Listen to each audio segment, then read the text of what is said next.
저는 찬양이 노래를 해야만 찬양인 줄 알았어요. 근데 기도도 찬양이더라고요.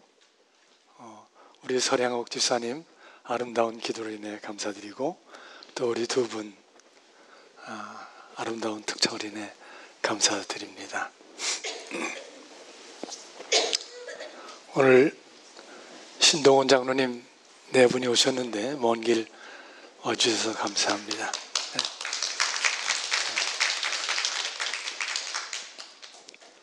작년 얼마 전에 아버님 여기 오셨는데 지난달에 이달인가요? 네, 이달이네. 동생을 또 여의셨습니다. 지난번에 한번 가서 뵐 수 있는 그런 기회를 가졌었는데, 가서 발견한 것은 우리 김희호 장로님 네 분, 또 윤순애 집사님, 그 환자분을 위해서 얼마나 수고들 많이 하셨는지를 볼 수 있었습니다. 근데 그분은 교회에 다니지 않으시는 분이었지만은 우리가 확인할 수 있는 그런 시간을 가졌어요. 예수님을 믿는다고, 주께서 새 나라를 세우실 때 그때 자신을 기억해 주시길 바란다고 모든 질문에 네라고 답을 하셨습니다. 그럼 된 거죠? 네. 이 세상에 살면서 가장 값진 것은 영생에 관한 확신과 그것에 대한 믿음입니다. 주께서 그 일을 해주셨기 때문에 그거를 놓치고 지나가면 그 삶은 헛사는 거가 되죠. 네, 얼마나 감사한지 모르겠습니다. 오늘은 내가 어디 있느냐, 그런 하나님의 말씀, 질문을 가지고 말씀을 시작하고자 합니다. 선악과를 따먹은 후에 숨었죠? 네, 그때 하나님께서 찾으십니다. 아담아, 내가 어디 있느냐?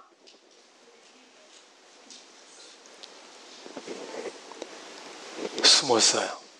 근데 제가 이 말씀을 다시 보면서 하나님께서 그냥 우리가 읽듯이 아담아, 내가 어디 있느냐, 그렇게 질문을 하셨을까요? 어쩌면 하나님께서 떨고 계셨는지 모르겠어요. 아담아, 내가 어디 있느냐? 내가 어쩌려고 그걸 다 먹었니? 하나님은 아마 눈물을 안 보이셨는지는 몰라도 울고 계셨으리라고 생각이 듭니다.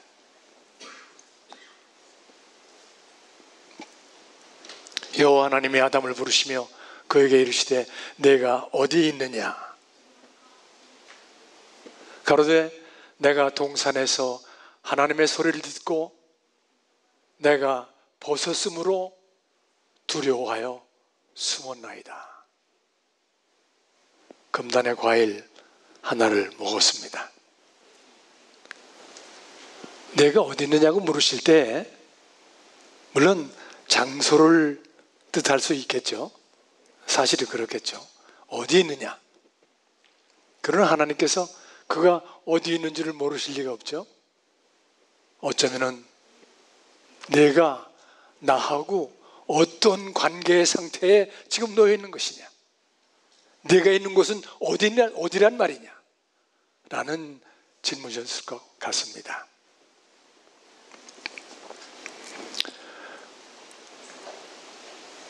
가라사대 누가 너의 벗었음을 내게 고하였느냐? 내가 너더러 먹지 말라 명한 그 나무 실과를 내가 먹었느냐? 아담이 가로되 하나님이 주셔서 나와 함께 하게 하신 여자, 그가 그 나무 실과를 내게 주므로 내게 먹었나이다. 철석. 무슨 소리 같아요? 철석. 난 혹시 그런 소리가 나지 않았을까 하는 생각이 드는데, 예라이 이놈아.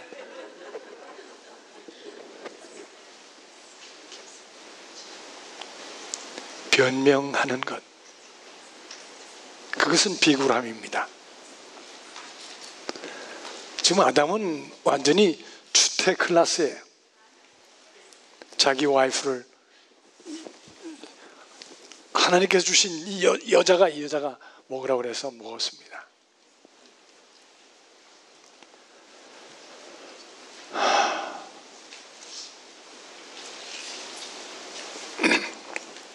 어쩌면 그때 아담이 지금 그러고는 이제 끝인데 장면은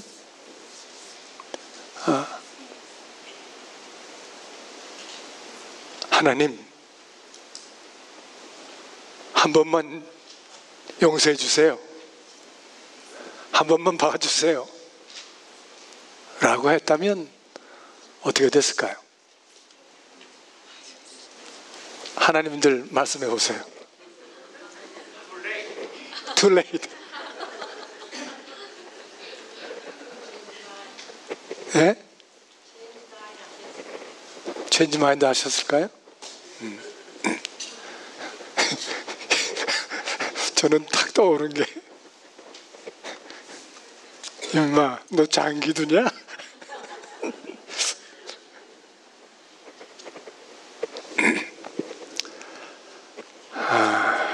하여간 저는 제가 이거를 처음 이룬 거는 40년이 조금 지났습니다. 그때 그랬어요. 야, 이거 이 주인공 아니야? 아담이? 뭐 이런 사람이었어? 이 책 계속 읽어야 되는 거야? 그런 마음이 턱 들더라고요. 근데 조금 생각해 보니까 여긴 아담이 주인공은 아니구나. 주인공은 누구세요? 하나님이시죠. 근데 사실 우리가 특별히 한국 사람들이기 때문에 한국에는 남자는 라고 하는 게 있죠? 뭐예요? 남자는 울면 안 돼. 정 우울 상황이어도 울되 눈물을 흐르지만은 소리를 내서는 안 돼. 이게 남자예요. 남자는 모든 것을 자기 책임으로 그렇게 감당해야 돼. 그 남자들이 사실 가정에서 부부가 서로 갈등이 생겼어요. 그래서 언짢은 말도 서로 나눴어요. 그러면 그 다음에 정적이 있죠. 한참 동안 며칠, 심하면 한 달. 근데 누가 먼저 사과해요? 남자, 여자, 남자. 가장이거든요. 가정에 대한 책임을 져야 한다고 생각하는 거예요. 그래서 먼저 사과해요. 그럴 때 여자들은 어떻게 반응해요? 그러면 그렇지. 길들여야 돼.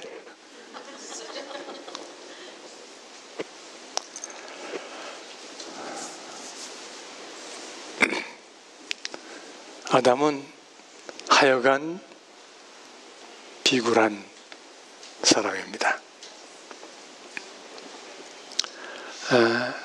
아담만 그랬으면 좋았는데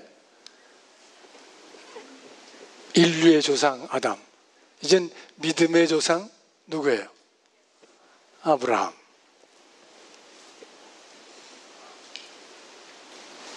어떻게 이렇게 됐죠? 네.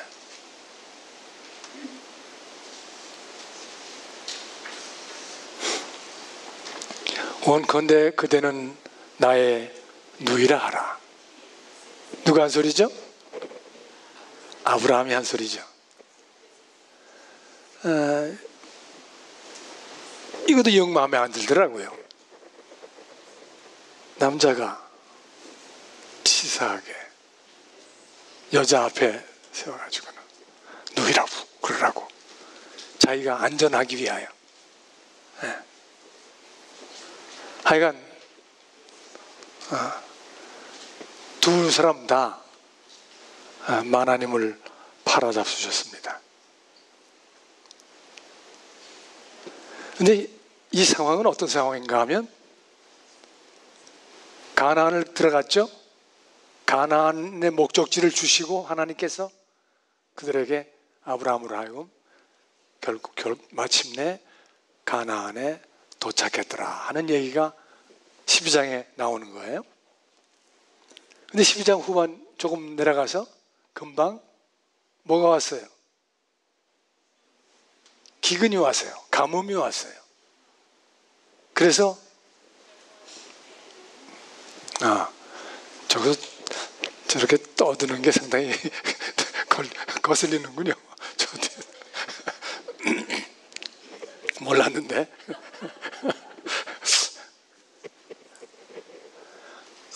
기근이 왔기 때문에 내려갔습니다. 뭐 그럴 수 있죠. 그럴 수 있지만 그가 믿음의 조상이 되려면 뭐부터 해야 돼요? 내려가는 게 문제가 아니에요. 무슨 기도해야 돼요? 인디안 기도를 해야죠. 인디안들은 기우제부터 드리잖아요. 인디안들이 기우제를 드리면, 기도하면 틀림없이 비가 온답니다. 왜요? 비가 올 때까지 기도하니까. 아브라함이 그거부터 해야죠. 가는 곳마다 단을 쌓는 것은 했어요. 잘했죠. 잘한 거예요. 그러나 단을 쌓는 것 중요하지만 무슨 일이든지 먼저 기도부터 해야 되는 거예요. 그죠? 기도. 하나님께 부탁드려야죠. 아버님, 이거 곤란합니다. 비 좀 내려오게 해 주십시오.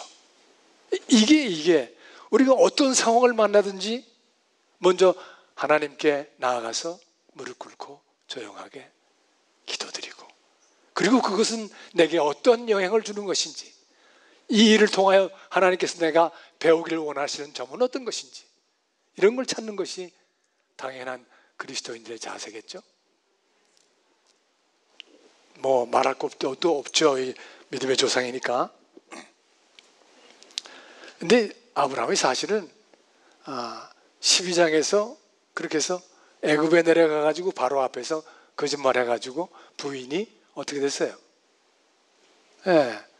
편안하게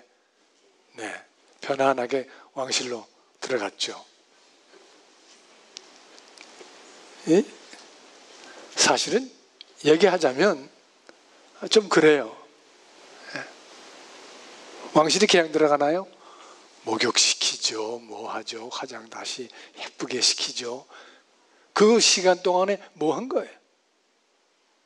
저는 이럴 수 없습니다. 이렇게 하고 나왔어야죠. 네, 이게 딱한 상황이에요. 하여튼.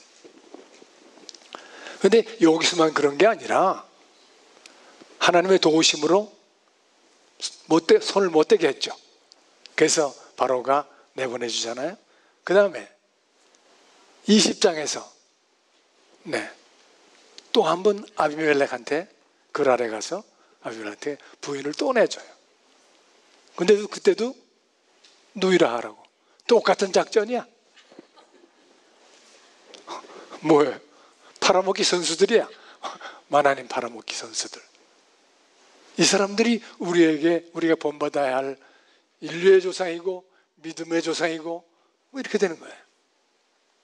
그런데 사실은 우리가 이런 일에 대해서 상당히 실망하게 되지만은, 그러나 하나님은 왜 그들을 세우셨을까요? 왜 앞세운 그 훌륭한 사람들을 왜 그렇게 좀 부족한 사람들로 세우셨을까요? 우리 모두를 부르시고 계신 거예요. 내가 누구를 똑똑하고 훌륭해서 부른 게 아니야. 너도 그보다 더 잘할 수 있잖아. 내게 오지 않겠어? 하나님께서는 모두를 부르고 계신 거예요. 시원찮은 친구들을 먼저 부르시는 일을 통하여 우리 모두에게 용기를 주시고 담대히 하나님 앞으로 나갈 수 있도록 우리 모두를 부르시고 계신 것입니다. 우리 생애 가운데 허물과 부족함 때문에 아파하시고 힘드신 부분이 있더라도 하나님의 이 놀라우신 은총과 부르심을 생각하시면서 힘을 내시는 여러분 되시기를 간절히 바랍니다. 하여간 치사한 남자 소리는 아브라함이 면할 수가 없죠. 이 사람은 금단의 과살과 한 100개는 먹은 사람이에요. 아담은 하나 먹었지만, 근데 실은 나중에 22장에 가면은 아담에게 어떤 시험을 주세요? 아들을 바치라고 하는 시험을 주시죠. 근데 그래서 멋지게 해내죠. 네, 멋지게 여호와의 일에 사슴을 대신 잡을 수 있도록 이렇게 하셨습니다. 근데 실은 아브라함이 지나온 과거의 생애들을 보면 그러한 하나님에 대한 확신이 생길 수밖에 없는 그런 상황으로, 두 번 다 와이프를 그렇게 했지만 그러나 하나님께서는 다시 돌려주고 다시 돌아오게 하고 아무 일 없게 하고 뭐 이렇게 하심으로 하나님께서 은총을 베푸시는 걸 보여줬습니다. 그러니까 이 경우에도 틀림없이 하나님께서는 이삭을 어떻게 주신 건데, 사라가 몇 살 때 낳으셨어요? 예? 사라가 몇 살 때 이삭을 낳은 거예요? 90살이죠. 예, 90살이나 된, 애기 도저히 낳을 수 없는 상황인데 주신 거예요. 그런저런 일로 인하여 그는 아주 하나님에 대한 확신을 가질 수 있는 사람이었어요. 그런데 사실은 우리 생애 가운데 아담과 같은 그러한 기적적인 일들을 얼마든지 찾을 수가 있습니다.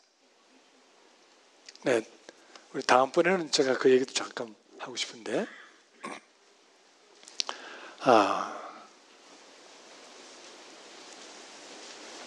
다음에는 다윗입니다. 다윗은 모든 왕들의 표준이었습니다. 그런데 다윗은 밧세바 사건에서 죄목도 많고 죄질이 어떻다고요? 아주 죄질이 나빠요. 네, 아주 나쁘죠? 그런 죄 짓는 사람 참 드물지 않습니까? 그런데 그래서 좀 이 사건에서 좀 분개하게 되는 그 이유는 뭐예요? 여기서 피해자는 우리아입니다. 우리아는 어떤 남자예요? 성경에서 쭉 보면서 첫 둘째가라면 서러운 그런 정도의 사람입니다. 아주 최고의 남자예요.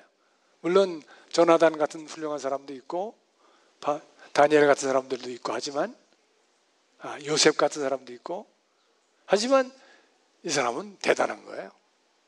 대단한 사람이야.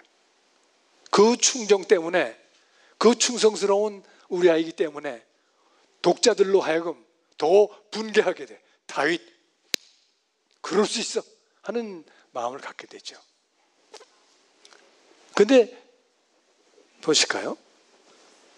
이제 나단이 와서 그 정신을 못 차리고 있는 거예요, 지금. 왜 정신을 못 차렸을까요? 원래 다윗은 사실은 하나님을 충성스럽게 섬기는 사람이에요. 사울에게 그렇게 많은 여러 차례 고통을 받으면서도 기회가 왔는데도 어떻게 했어요? 하나님의 기름 부음을 받은 종을 내가 어떻게 헤아리야? 아주 훌륭한 믿음의 사람이기 때문에, 그런 사람이기 때문에 실수해놓고는 걷잡지를 못하는 거예요, 이제는. 사실은 그렇죠. 그래서 더 큰 실수를 자꾸 저지르는 거예요, 지금. 우리 사람들은 보기에 그냥 사실적인 것들만 보지만 하나님께서는 그걸 다 보고 계신 거예요. 그래서 가서 말해줘라. 그랬더니 얼른 나단한테 뭐라고 그래요? 내가 잘못했다고, 내가 회개한다고, 그렇게 나오잖아요. 그러니까 이미 하나님께서는 당신을 뭐라고요? 용서하셨으니 당신이 죽지 않을 것이다, 그렇게 얘기해주고 있죠. 하나님은 뭘 보신다고요? 다윗이 뽑힐 때도 보면 형님들이 아주 훌륭해요. 인물들이 좋고 뭐 키도 크고 뭐 아주 뭐 훌륭해요. 그랬더니 하나님께서 뭐라고 그래요? 사무엘한테 나는 사람은 외양을 보지만 나는 중심을 보느니라. 다윗이 저지른 그 삶 속에서의 모습, 이 큰 잘못, 이런 모든 것들이 그가 실은 하나님 앞에 충성스러운 사람이기 때문에 작은 실수를, 그게 겁이 나가지고 더 그걸 감추느라고 그냥 엄청난 실수를 저지르고 있었던 거예요. 하나님은 중심을 보십니다. 하나님은, 그 다윗은 그 생애 가운데 하나님에게 아주 엄청난 크레딧을 쌓아놓은 사람이죠. 크레딧이 좋으니까 오케이, 걔도 괜찮은 아이야. 우리가 지은 죄의 크기나 사이즈는 문제가 되는 것이 아니에요.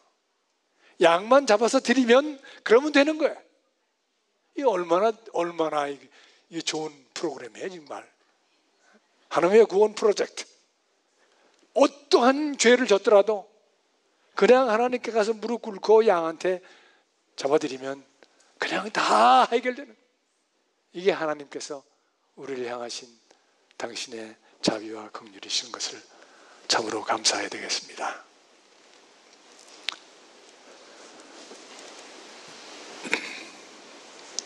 근데 여기 하나님은 너는 어디 있느냐 그러셨는데, 하나님은 그럼 어디 계신가? 나는 여기 내 옆에 있다.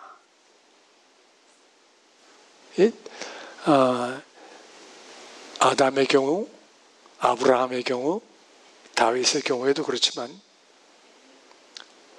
하나님은 항상 그 옆에 계셨던 거예요. 항상 모든 상황을 다 알고 계신 게 아니라, 그냥 알고만 계신 게 아니라 그 상황을 다 알고 계세요. 그래서 그 상황의 답을 찾아주고 계시죠.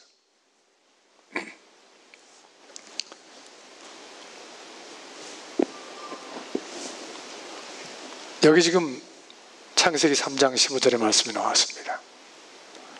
아담이 처음에 실패했을 때, 죽을 수밖에 없는 상황이 되었을 때, 거기서 저 좀 한 번만 용서해 주십시오 라고 말하지 않았지만, 하나님께서는 그에게 그 문제를 해결할 수 있는 계획을 세워주겠다고 말씀을 하셨어요.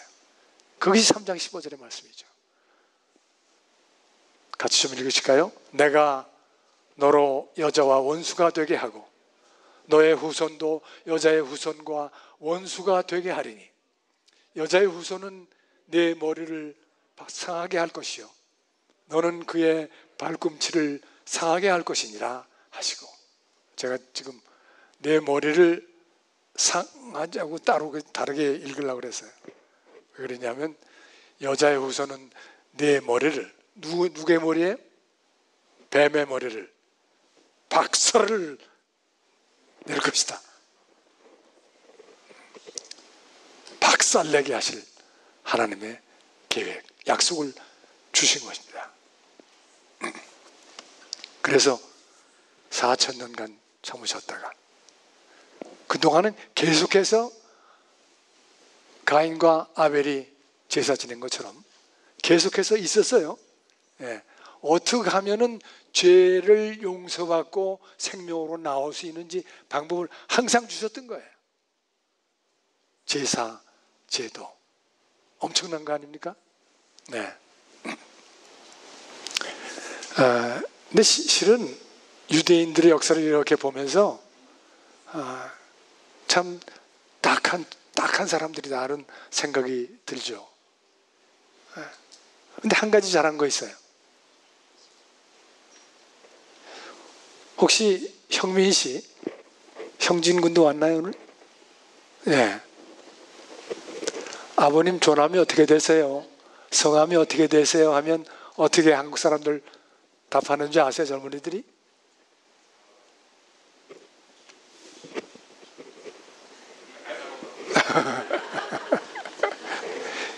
한국 젊은이들은 그래요. 김자, 기자, 술자 쓰십니다. 그러죠? 네. 그게 아버님의 조남을 함부로 그냥 이름을 말하는 건 큰 실례이기 때문에. 근데 유대인들이 한 가지 잘한 것은 이 사람들이 하나님의 성함을 잊어버렸어요. 그게 아주 기특한 면이 있는 거예요. 왜냐하면 아니 우리가 어떻게 감히 여자, 호자, 와자 이럴 수도 없고 그래서 그냥 여호와가 요즘은 야훼를 많이 쓰죠. 야훼. 그래서 부르는 걸 잊어버린 거예요. 그래서 몰라요 이 사람들이. 이거 훌륭한 점이죠. 훌륭한 점이에요. 그렇지만 기억은 해둬서야 하는 건데 하여간 유대인들은 자기 파악들을 주제 파악들을 잘 못한 사람들입니다. 여기 지금 아까 3장 15절에서 원시복음 뱀의 머리를 박살을 내게 해주게 할 것이다 라고 하신 그 말씀 하면서 이스라엘 백성들에게 특별한 기간을 주시고 그들에게 이러저러한 허락을 주시고 그렇게 하시죠. 그 중에 가장 뚜렷하게 알 수 있는 것은 뭐예요? 70일입니다. 그렇죠? 이스라엘 백성들에게 특별히 71회를 주시잖아요. 뭐 다 아시는 대로 예루살렘을 중건하라는 영이 날 때부터 6번 7주가 지나고 7일회가 지나고 건축하는 거죠. 성전. 그 다음에 62일회가 지날 것이요. 그러니까 69일회가 지나면 자기가 약속하신 여자의 후손 메시아가 탄생할 거라고 얘기하고 있지 않습니까? 그죠? 이러한 특별한 그 시간적인 내용을 다 제시해주고 밝혀주면서 그러니까 결국은 하나님의 백성들은 지금 세상이 어떻게 되어질지 마지막 때는 언제인지 뭐 이런 걸 다 알고 있지 않습니까? 그렇잖아요. 마지막 때라는 얘기를 해도 눈 감고 계신 분들은 여전히 눈 감고 계시고 그렇게 되잖아요. 그죠? 우리 재림 교인들은 누리고 있는 축복이 바로 그 점이에요.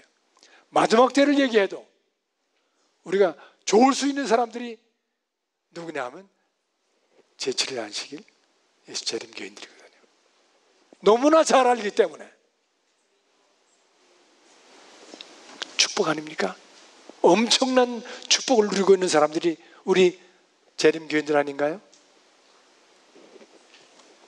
예.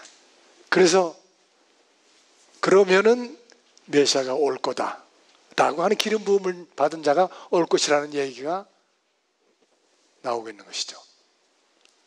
예. 여기 보면 그러면 여기서 우리가 성전을 재건하라, 예루살렘 성전을 재건하라고 하는 중건하라고 하는 그 명령이 언제 났었느냐? 그것은 유다 사람의 장로들이 전 건축할 일이 형통한지라 이스라엘 하나님의 명령과 바사왕 고레스와 다리오와 아닥사스다의 조서를 쫓아 전을 건축하며 피력하되. 그래서 하나님께서 그렇게 말씀하셨기 때문에 그 일이 이루어지도록 세상 역사는 흘러가고 있는 것이에요. 그래서 고레스라는 페르시아의 왕이, 또 그 다음에 다리오는 고레스가 바벨론을 정복하고 세운 다리오 왕이 아니고 그 후의 왕입니다. 그래서 고레스는 BC 537년에 성전 중건령을 내렸어요. 그래서 스룹바벨이 오고 뭐 이렇게 하고 뭐 시작을 했는데 여러 가지 어려움이 있었죠. 그래서 잘 되지 않았어요. 완성이 되질 않았어요. 그래서 성전 건축령을 다리오가 또 516년에 이제 다리오가 그걸 완공시키도록 또한 성전 중건령을 내렸습니다.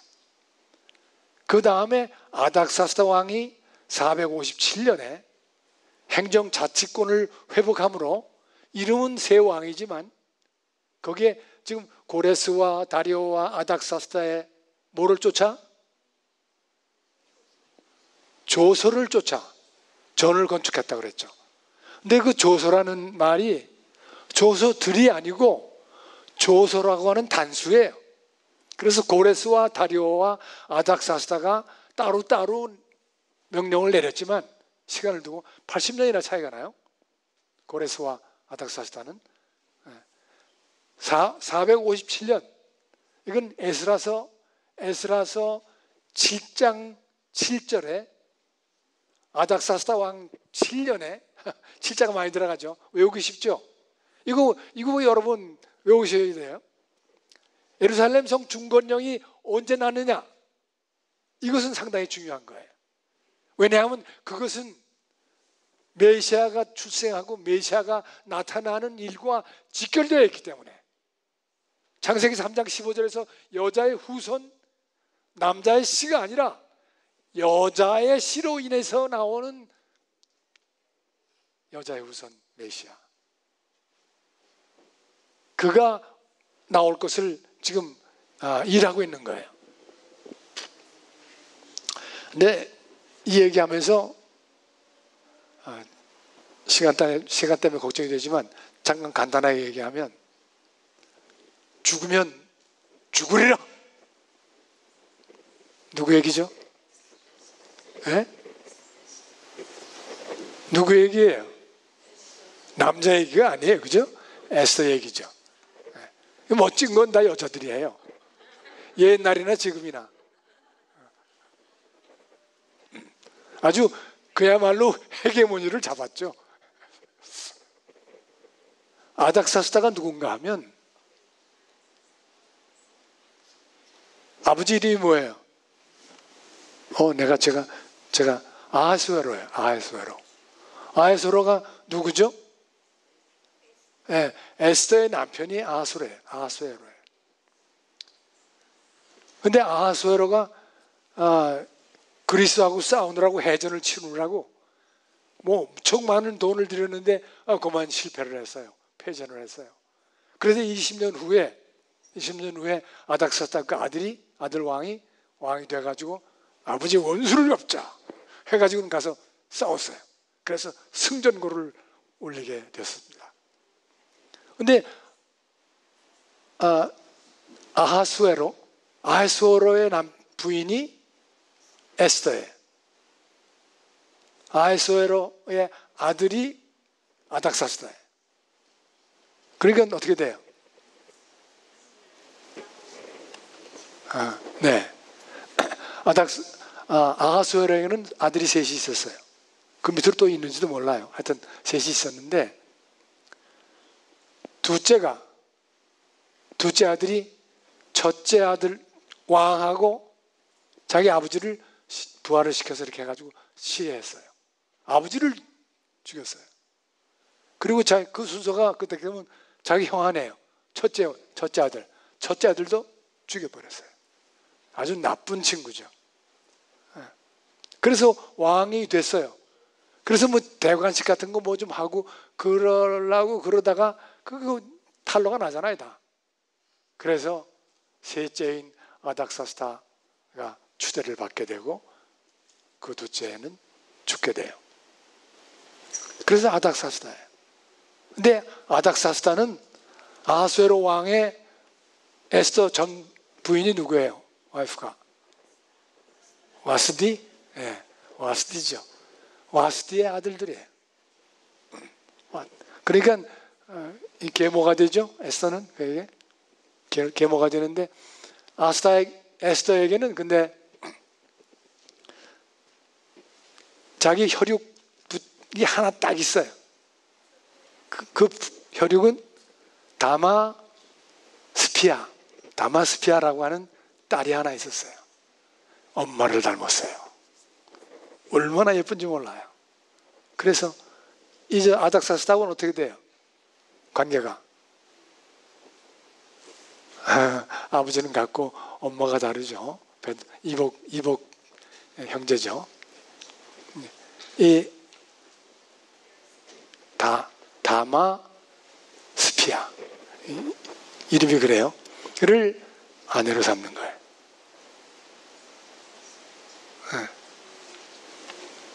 그건 그야말로 동생이죠. 누이죠. 이복이지만 누이예요. 그랬는데 여기 지금 보면 에스라가 나오죠. 그 다음에 느헤미야서가 나오죠. 저 앞에는 스룹바벨 같은 사람 나오죠. 에스라하고 느헤미야는 누구예요? 누구하고 가까운 사람들이에요? 느헤미야가 누구 술 붓는 사람이었어요. 네. 아닥사스다 밑에서 술 붓는 사람이었어요. 근데 왕의 술 붓는 사람은 누구예요? 왕은 먹는 거, 뭐 마시는 거 이게 상당히 조심을 해야 되는 거예요. 그죠? 저기 반대편들이 역적 모의해가지고 죽이고 뭐 이러니까 술은 주면은 꼭 자기가 먼저 마셔보고 이렇게 하고 그래서 전에 그렇게 생각해서 자기가 먼저 마시고 그렇게 드리나 그랬더니 그건 아니겠죠. 따라서 자기 먹어보고 괜찮으면 왕한테 왕 따라드리고 하는 그런 술관 원장이에요. 이건 잡아온 사람들의 그렇잖아요. 유대인들이니까 잡아온 사람들 아니에요. 페르시아로서는 잡아온 사람들 그 출신들을 그런 일을 시킬 리가 있어요? 아니죠. 그래서 바로 에스더의 그 충성심, 그 딸의 충성심, 그 귀한 여인들의 작업이 있었던 거예요. 그렇게밖에 생각할 수가 없어요. 그래서 에스라도 득용되고 느헤미야도 중용하고 스룹바벨도 이렇게 하고 다 이건 에스더와 그 딸과 뭐 하는 그분들의 역할이 상당한 일을 해낸 거라고 생각이 들어요. 이 사람들이 도대체 어떤 사람들이에요? 그분들이 60몇 다 아는 얘기니까 그냥 지나가죠. BC 457년이 아닥사스다가 성전 중건령을 내릴 때입니다. 그 고레스는 성전 중건령을 내렸고 그 다음에 성이 만들어졌고 그 다음에 다리오는 성전을 건축했고 그 다음에 이 아닥사스다는 자치권을 회복시켜줬습니다. 그래 주권이 있어야 회복이 되는 나라가 되는 거죠. 그래서 BC 457년이에요. 그것이 기산점이 되는 것이에요. 71회, 7일에 62일에 지나고 마지막 70제의 한 일에 그동안에 지금 여기 지금 지나갔나요? 하여튼 그래서 한 일회 동안에 7년인데 그것이 반이에요. 반은 그렇게 계산하면 70주 434년 지나니까 AD 27년이 되는 거예요. AD 27년이 원래는 예수님 몇 세부터 공생에 나가셨어요? 30세죠. 그런데 여긴 지금 27년으로 되어 있는 거예요. 왜 그랬을까요? 예수님은 뭐 시시한 양반 아니에요. 그러니까 역사를 저거 하고 나중에 예수님 돌아가시면 한참 후에 이렇게 했는데 하다 보니까 예수님의 출생을 BC 4년으로 잡혀졌어요. 왜 그러냐면 그것이 누가복음 2장 1, 2절에 보면 가이사 아구스토가 호정령을 내렸는데 호정령은 바로 구레뇨 수리아 총독 첫 번째 한 것이다. 그게 BC 4년이거든요. 그때 요셉과 마리아가 호적하러 어디 갔죠? 떡집으로 갔죠. 생명의 떡이 되시는 그 세상에 출생하시려고 떡집으로 가신 거예요. 예루살렘으로. 예루살렘이 뜻이 떡집 아니에요? 네. 베들레헴. 네. 제가 예루살렘이라고 그랬군요. 네. 바뀌었나? 그래서 하여간 4년 후에 31년에 돌아가시게 된 거죠. 이건 한치도 틀리질 않고 분명하게 이렇게 나와 있는 거예요. 전부. 놀라운 일이죠. 이게 2300주야하고도 같은 기산점이 돼요. BC 457년. 상당히 중요한 겁니다. 그래서 70번째 나중에 스테반의 죽음으로 이스라엘이로부터 외방으로 다 제자들이 도망가고 해서 이제 유대에서 허락한 70주는 끝나게 되죠. 근데 여기 하나 더 보시면 예수님이 공생의 기간이 얼마예요? 7년의 반이니까 3년 반이죠. 3년 반입니다. 3년 반은 한때, 두때, 반때 하고 어떻게 돼요? 세때 반하고. 사단이 538년으로부터 1798년까지 1260년간 종교 암흑 시대를 이끌었던 그 1260년과 예수님이 공생에서 세상의 빛의 역할을 하셨던 1261하고 뭔가 하여튼 기간은 같죠.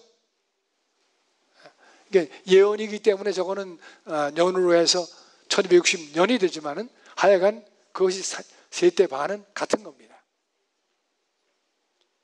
하나님이 하시는 일은 사실은 아주 기이하고 묘묘하고 기적적인 이런 일로 이끌어가고 계신 거예요.